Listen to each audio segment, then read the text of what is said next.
Bienvenidos una vez más a El Comentario, un programa realizado por Agustín Sancho Cubero.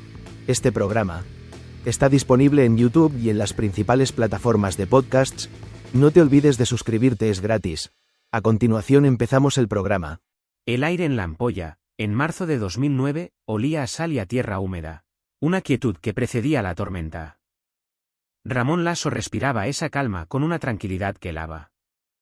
La casa, un chalet modesto pero cuidado, parecía suspendida en el tiempo, pero algo faltaba. Faltaban ellas. Mercedes Lamas, su pareja. Y Maurici, la hermana de Mercedes, su cuñada. Ramón, un hombre de 50 y tantos años, de mirada serena y gestos pausados, fue quien dio la voz de alarma, aunque lo hizo sin alarma. Dijo, sin alzar la voz, a los primeros que preguntaron, que ellas se habían marchado. Juntas. Cansadas de sus vidas, de sus maridos, de la rutina del Delta. Una fuga. Quizá, insinuó con una sutileza calculada, una escapada romántica entre ellas. Jaume, el marido de Maurici, no lo creyó. El dolor de Jaume era ruidoso, desesperado. Contrastaba violentamente con la serenidad de Ramón. Jaume conocía a su mujer. Conocía a su hermana. No se habrían ido así. No sin sus cosas. No sin sus coches. No sin despedirse de sus hijos. La historia de Ramón era una pieza mal encajada, un guión torpe que solo él parecía creer. Pero Ramón insistía. Sí, se han ido. Me dejaron una nota. Aunque la nota nadie la vio. Luego cambió. No fue una nota, fue un mensaje. O una llamada. Los Mossos d'Esquadra, la policía autonómica catalana, empezaron a moverse. Al principio, era un caso de desaparición voluntaria. Dos mujeres adultas que deciden cambiar de aires. No es un crimen, es una decisión. Pero Jaume insistía. Su insistencia era un martillo golpeando la puerta del cuartel. Y los detalles empezaron a chirriar. En la casa de Ramón y Mercedes, las cosas de ella estaban intactas. Su ropa. Sus efectos personales. En casa de Jaume y Maurici, lo mismo. El bolso de Maurici, con su documentación y su dinero, apareció. Las mujeres no huyen sin dinero, ni sin papeles. Ramón colaboraba. Siempre colaboraba. Ofrecía café a los agentes. Les explicaba su versión una y otra vez, sin contradecirse, con la paciencia de un santo o de un sociópata. Su rostro era una máscara de aflicción controlada. Lamentaba la incomprensión de Jaume. Pobrecillo, decía, no quiere aceptar que su mujer lo ha dejado. Pero la investigación, como el agua del Ebro, empezaba a moverse bajo la superficie. Apareció el coche de Mercedes. Estaba aparcado en una zona cercana, pero no donde Ramón había dicho. Las llaves las tenía él. Dijo que ella se las había dejado. Todo tenía una explicación. Pero las explicaciones de Ramón eran como casas de arena. Sólidas a distancia, pero se deshacían al tocarlas. Entonces, los teléfonos móviles de las desaparecidas cobraron vida. Mensajes de texto. Mensajes que llegaban a los móviles de sus hijos, de Jaume, e incluso de Ramón. Eran mensajes extraños, fríos, que confirmaban la fuga. Estamos bien. Dejadnos en paz. Empezamos una nueva vida. Los investigadores, sin embargo, ya no miraban a Ramón con cortesía, sino con sospecha. Trazaron la ubicación de esos mensajes. Los teléfonos no estaban lejos. No estaban en otra ciudad, ni en otro país. Los mensajes habían sido enviados desde puntos cercanos a la propia casa de Ramón Lasso. La tecnología estaba desmintiendo la ficción. La coartada digital se resquebrajaba. Y mientras los móviles hablaban, los archivos callados empezaban a abrirse. Los agentes tiraron del hilo de la vida de Ramón Lasso. Y lo que encontraron no fue un ciudadano ejemplar, sino un hombre con un pasado manchado de oscuridad, una oscuridad tan densa como el limo del Delta. El nombre de Ramón Lasso ya había resonado en los pasillos de un juzgado muchos años antes. Viajemos atrás. A 1988. Ramón estaba casado entonces con Dolores Camacho, Dolly. Tenían 2 hijos pequeños. Vivían una vida aparentemente normal. Pero la normalidad se rompió una noche. El cuerpo de Dolly fue encontrado en las vías del tren. Un amasijo de tragedia y metal. El informe oficial habló de accidente. Quizá un suicidio. Ramón cobró un seguro de vida. La pena fue discreta, la recuperación económica, rápida. Un año después. 1989. El destino, o algo que se le parecía mucho, golpeó de nuevo. Daniel, el hijo de Ramón y Dolly, de solo 6 años, murió. Cayó, dijeron, desde una altura. Un accidente doméstico. Un descuido fatal. Un niño jugando demasiado cerca del vacío. Otra muerte inexplicable. Y otra póliza de seguro. Ramón volvió a cobrar. 2 muertes en su círculo más íntimo en apenas 12 meses. 2 tragedias que, curiosamente, tenían un beneficio económico. En aquel entonces, la Guardia Civil sospechó. Era demasiada mala suerte. Se le investigó por el parricidio del pequeño Daniel. Se le llegó a juzgar. Pero la justicia de entonces no tenía las herramientas de hoy. Faltaban pruebas. La duda razonable, ese escudo protector, funcionó. Ramón Lasso fue absuelto. La sombra de la duda planeó sobre él, pero legalmente salió limpio. Se mudó. Rehizo su vida. El pasado quedó enterrado, como un secreto en el fondo de un pozo. Hasta ahora. 2009. Los Mossos d'Esquadra leían esos informes antiguos y el caso de Mercedes y Maurici adquiría una nueva dimensión, mucho más siniestra. El hombre tranquilo que ofrecía café era el mismo hombre que había sido absuelto de matar a su hijo y que había cobrado el seguro de su esposa muerta en las vías. El patrón era aterrador.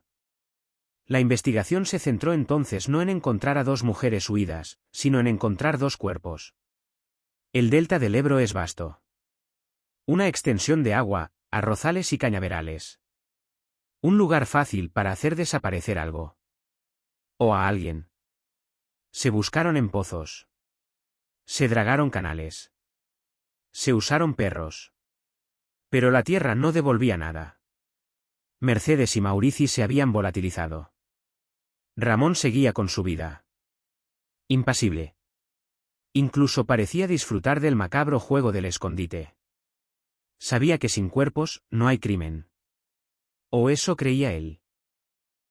Pero los investigadores acumulaban indicios. Las mentiras sobre los coches. Las contradicciones en sus horarios. Y sobre todo, los teléfonos móviles. Los mensajes de texto que él había enviado, suplantando a las víctimas, eran la soga que él mismo se estaba atando al cuello. Se descubrió el móvil. Ramón Lasso no era solo el marido de Mercedes. Era también el amante de Maurici. Mantenía una relación secreta con su cuñada. El escenario más probable, el que dibujaban los fiscales, era un drama pasional. Mercedes, su pareja oficial, lo habría descubierto. O quizá fue al revés. Quizá la relación con Maurici se complicó. O quizá, simplemente, Ramón decidió limpiar el tablero, como ya había hecho antes. La teoría era que las había matado a ambas el mismo día. Primero a una, luego a la otra. Con frialdad. Sin testigos. Y después, se había dedicado a construir la mentira de la fuga lésbica. Una mentira burda, pero que él defendió con un aplomo escalofriante. Ramón Lasso fue detenido. Aún sin cuerpos, la fiscalía decidió acusar. Era un reto monumental. La justicia española se basa en pruebas tangibles. Y la prueba más tangible de un asesinato es el cadáver. Pero aquí no había nada. Solo había ausencia. Y la convicción de los investigadores de que esa ausencia era obra de Lasso. El juicio comenzó en 2014, en la Audiencia de Tarragona. Fue un espectáculo mediático y judicial. Ramón Lasso entró en la sala con la misma calma con la que había recibido a los Mossos en su casa. Vestido impecablemente. Mirando al jurado popular a los ojos. Se declaró inocente. Por supuesto. El fiscal, un hombre tenaz, se enfrentaba al reto de su carrera. Tenía que construir un asesinato a partir de la nada. Su estrategia fue tejer una telaraña de indicios. Uno por uno. La mentira de la fuga. Los móviles. Las pólizas de seguro del pasado. El perfil psicológico. El fiscal no estaba vendiendo una teoría, estaba conectando puntos que dibujaban, inequívocamente, la silueta del asesino. La defensa de Lasso fue simple y directa. No hay cuerpo, no hay crimen. ¿Dónde están Mercedes y Maurici? No lo sabemos. Quizá estén en el Caribe, tomando el sol, riéndose de todos nosotros. Ramón Lasso, decían sus abogados, es víctima de una cacería de brujas, condenado de antemano por un pasado trágico del que ya fue absuelto. Pero la sombra de Dolly y Daniel era demasiado larga. Aunque esos crímenes no se estaban juzgando, flotaban en la sala. La repetición. La mala suerte, que perseguía a las mujeres y niños cercanos a Ramón. La frialdad. Ramón habló. Su voz era tranquila, casi melancólica. Negó los asesinatos. Negó la relación con Maurici. Negó haber enviado los mensajes. Pintó a Jaume como un hombre obsesionado, incapaz de aceptar el abandono. Se pintó a sí mismo como el doliente silencioso, el hombre que había perdido a su amor y a su cuñada en una huida incomprensible. El jurado escuchaba. 9 ciudadanos comunes enfrentados a una decisión histórica. ¿Se puede condenar a alguien por asesinato sin tener la certeza física de la muerte? ¿Bastan los indicios, por abrumadores que sean? Los testimonios de los expertos en telefonía fueron clave. Demostraron, más allá de toda duda razonable, que Ramón Lasso tenía los teléfonos de las víctimas cuando se enviaron los mensajes que simulaban la huida. Estaba en su casa, o cerca de ella, jugando a ser 2 mujeres que empezaban una nueva vida, mientras esas mujeres, probablemente, ya estaban muertas y enterradas en algún lugar del Delta.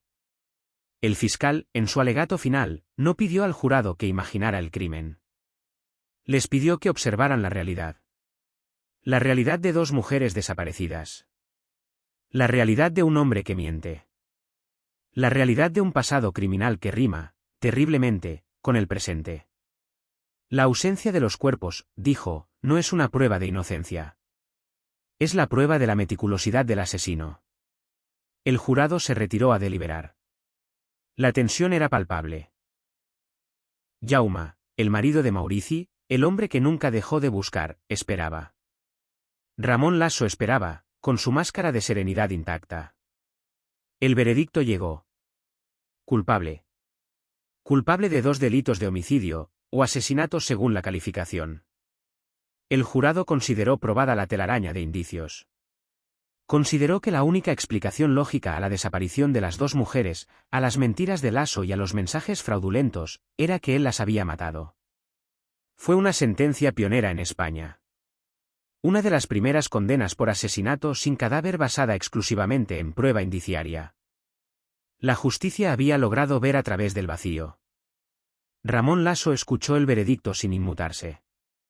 Quizá una leve contracción en la mandíbula. Nada más. La máscara aguantó.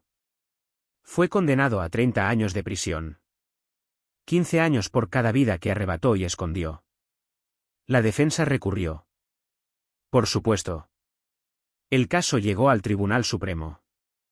En 2016, el Supremo ratificó la sentencia. Los magistrados validaron la prueba indiciaria. Dijeron que los indicios eran tan fuertes, tan conectados, tan unívocos, que llevaban a la certeza de la autoría. La falta de cuerpo no significaba falta de crimen. Ramón Lasso, el doble viudo, el parricida absuelto, el asesino sin cadáveres, era, a ojos de la ley, un asesino múltiple. La historia de Ramón Lasso es la historia de la frialdad absoluta. Un hombre capaz de matar a su esposa, a su hijo, a su pareja y a su cuñada. Un hombre capaz de cobrar seguros, de fingir luto, de enviar mensajes desde los teléfonos de sus víctimas. Un hombre que creyó que ocultando los cuerpos, ocultaba el crimen. Ramón Lasso sigue en prisión. Sigue manteniendo su inocencia. Nunca ha dicho dónde están. Nunca ha confesado. El delta del Ebro, con sus aguas lentas y sus cañaverales espesos, guarda el secreto. La tierra calla.